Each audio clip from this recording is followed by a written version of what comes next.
తెలంగాణలో ఈ ఏడాది వర్షాలు సమృద్ధిగా పడి రైతులు బాగుండాలని తాము మహంకాళి అమ్మవారిని కోరుకున్నామని తెలిపారు BRS working president KTR. Lashkar బోనాల సందర్భంగా ఆయన ఉజ్జయిని మహంకాళి అమ్మవారిని దర్శించుకున్నారు. తెలంగాణ రాకముందు బోనాలను రాష్ట్ర పండుగగా చేయాలని డిమాండ్ చేసినా ఎవరూ పట్టించుకోలేదన్నారు. తాము బోనాలను రాష్ట్ర పండుగగా ప్రకటించామని తెలిపారు. యాదాద్రి లక్ష్మీ నరసింహస్వామి ఆలయాన్ని 1800 కోట్లతో నిర్మించామని చెప్పారు.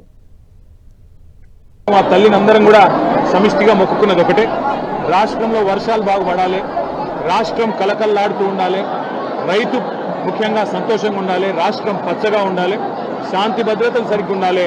ఆ తల్లి ఆశీస్సులు తన పిల్లలందరికీ కూడా ఉండాలని మనస్ఫూర్తిగా కోరుకుంటూ, డిమాండ్ 50 సంవత్సరాలుగా ఉన్నప్పటికీ ఎన్నడూ కూడా ఎవరు ఈ అద్భుతమైన పండుగను లష్కర్ బోనాలను, ఉజ్జయిని మహంకాళి అమ్మవారి బోనాలను మరి రాష్ట్ర పండుగగా గుర్తించాలన్న డిమాండ్ను ఎవరు పట్టించుకోలేదు.